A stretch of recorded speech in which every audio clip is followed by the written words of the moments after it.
Buen día, mi nombre es Adriana Vigdali Flores Pliego y es para mí un placer poder dar esta presentación a nombre de todo mi equipo sobre el tema de síndromes corticales. Y después de que ya todos realizamos una síntesis en base a nuestras respuestas a las preguntas detonadoras del foro, podemos presentar todo lo que se refiere a enfermedades neurodegenerativas, Alzheimer y exponer el caso específico de la película Siempre Alice o Still Alice.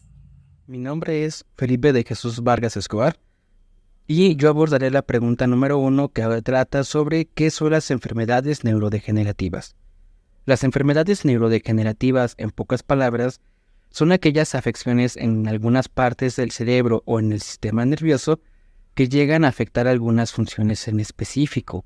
Funciones como razonamiento, habla, comprensión, escritura, movimientos, etc.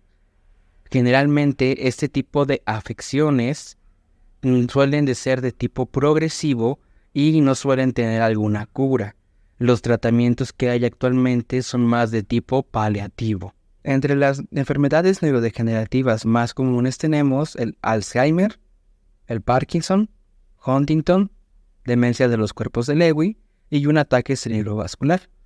A continuación, mis compañeros en las siguientes preguntas abordarán detalladamente cómo se puede apreciar algunos comportamientos característicos que llega a padecer la protagonista Alice en su película Still Alice o Siempre Alice. Bien, como parte de la pregunta, uno es importante mencionar por qué el Alzheimer es considerada una enfermedad neurodegenerativa. De entrada tenemos que el Alzheimer es un tipo de demencia y este tipo de demencia lleva a la pérdida progresiva de células nerviosas, específicamente del cerebro. Por eso se considera una enfermedad neurodegenerativa.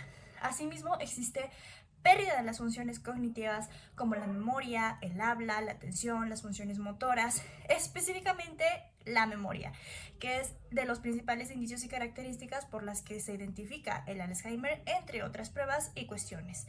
Pero principalmente por esta razón se considera una enfermedad neurodegenerativa. Hola, soy Daniela Zúñiga Santillán y a continuación vamos a abordar los datos generales del caso.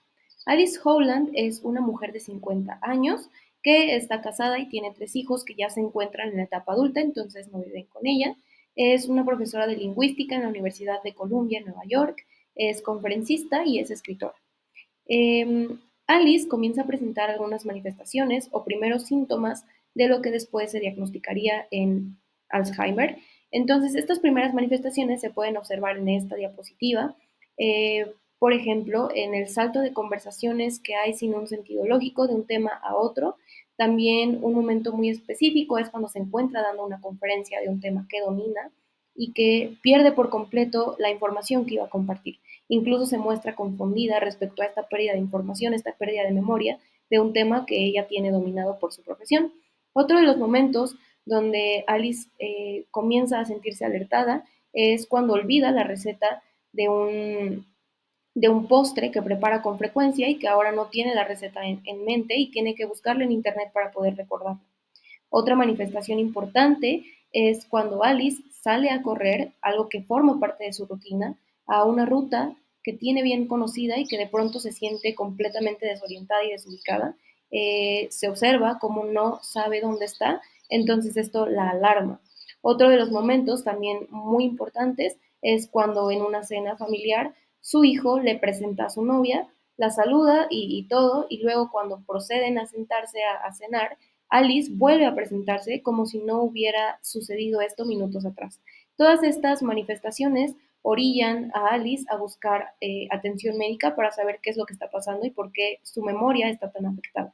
Buenas tardes compañeros, yo les voy a hablar acerca de los síntomas de pérdida de memoria que Alice tiene durante la película. Comenzamos con el deterioro de memoria a corto plazo, donde olvida palabras simples, fechas importantes, eventos recientes y actividades cotidianas. Lo vemos en la cena de cumpleaños cuando no puede seguir el hilo de la conversación, después durante su conferencia cuando no puede evocar una palabra específica, después cuando se pierde o se desorienta por un momento cuando está corriendo en el campus. A continuación lo vemos en la cena de Navidad cuando le tienen que presentar varias veces a la novia de su hijo y finalmente cuando acude al neurólogo y este le pide que recuerde una dirección específica. Después observamos el deterioro de la memoria semántica, donde olvida el significado y definiciones teóricas. Esto lo observamos durante su impartición de clases donde no recuerda el temario. Posteriormente, ella olvida el nombre de objetos específicos. Durante el deterioro de la memoria episódica, comienza a olvidar referencias básicas de su vida y posteriormente deja de reconocer a sus familiares cercanos. Esto lo vemos cuando olvida que es profesora de lingüística, cuando no puede reconocer que la actriz es su hija y olvida que su hija mayor está embarazada. Posteriormente vemos el deterioro de la memoria a largo plazo, donde olvida datos importantes que ocurrieron varios meses atrás. Esto lo podemos ver cuando olvida que está viviendo en su casa de playa y no logra encontrar el baño, cuando olvida conversaciones importantes que tuvo con su esposo y finalmente cuando olvida que estaba buscando su teléfono celular por más de un mes. Finalmente podemos ver el deterioro de la memoria procedimental, donde olvida habilidades básicas. Esto inicia con que no recuerda cómo hacer un budín, posteriormente deja de seguir instrucciones básicas, deja de realizar actividades cotidianas y finalmente no puede continuar con su autocuidado. La historia de Alice también nos sirve como ejemplo claro de cómo se presentan deterioros en el lenguaje cuando está una persona padeciendo algún tipo de enfermedad neurodegenerativa. En el caso de Alice, primordialmente se encuentran presentes anomías. Esto es la dificultad para recordar palabras específicas, como vimos cuando trataba de llegar a algún término o alguna palabra platicando con su esposo y sentía que quedaban colgadas en su mente, que no lograba llegar a ese recuerdo, a esa palabra para formular toda una idea. También pudimos identificar la bradifacia. Esto es cuando Alice, ya con el curso avanzado de la enfermedad, tenía dificultad para hablar de manera coherente y fluida. Hablaba más lento, más pausado, primordialmente porque no lograba conectar todas las ideas y tampoco lograba hilar adecuadamente las frases en su memoria. Esto lleva a continuación a una asociación laxa de ideas. Justamente había una dificultad o estaba presente una dificultad para tener una conexión lógica y poder mantener una conversación enfocada mientras hablaba con sus hijas y con su esposo.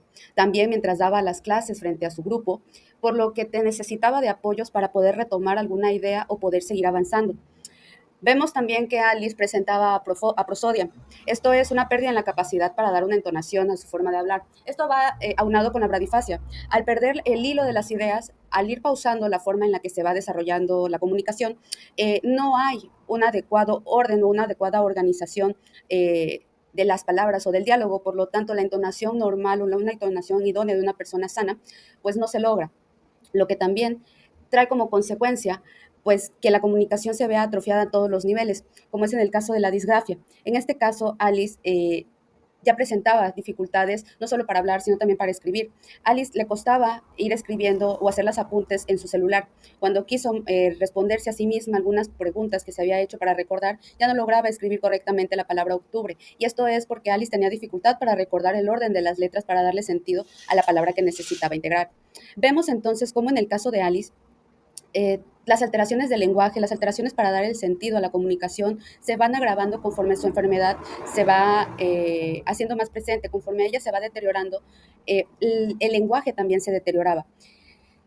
Estos deterioros del lenguaje son elementos muy importantes de identificar para personas que están atravesando algún tipo de proceso neurodegenerativo, puesto que ayuda a identificar también cómo se pueden hacer intervenciones idóneas o adecuadas para su proceso de enfermedad.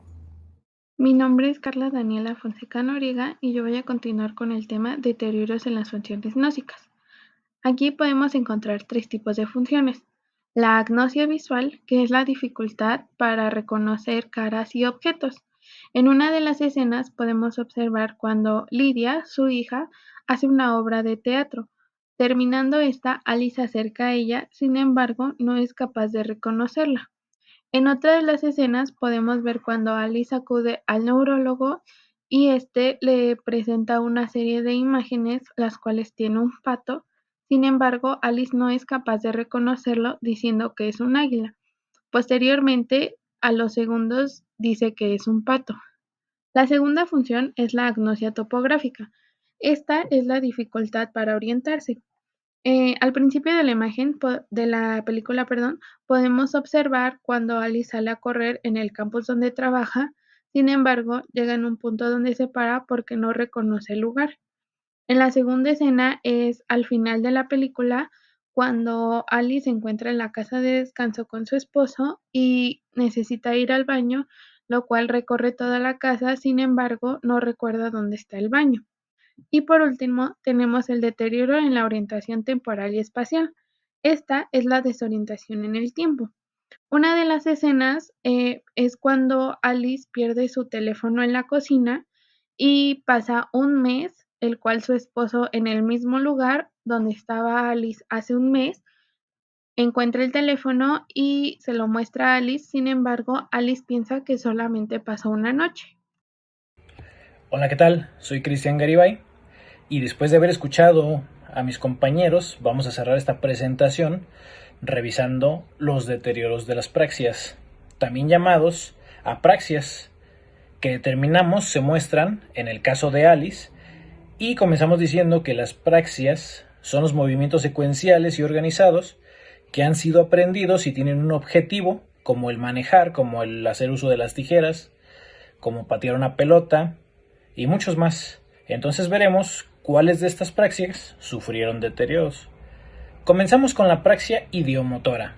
Esto ocurre en momentos donde Alice no puede realizar ciertas actividades como amarrarse las agujetas o vestirse por sí misma o incluso utilizar adecuadamente su celular o su computadora. Seguimos con la praxia bucofacial. Al final de la historia se puede apreciar cómo Alice presentaba dificultad para hablar y se puede asumir que ya estaría en un estado avanzado de la enfermedad, donde podría tener problemas para articular claramente palabras debido a la dificultad para coordinar los movimientos de los músculos faciales y bucales necesarios para el habla. También tenemos la praxia ideatoria. En las primeras fases del desarrollo del Alzheimer, Alice olvida cómo preparar el postre favorito de su hija menor, no logra organizar los pasos necesarios para su elaboración, por lo que vemos que recurre al internet para recordar la receta. Y por último, observamos la praxia conceptual, donde Alice no logra reconocer la función de la pasta de dientes, ni cuál es el uso ni el espacio donde se deba colocar esta. Y con esto damos por terminado el tema.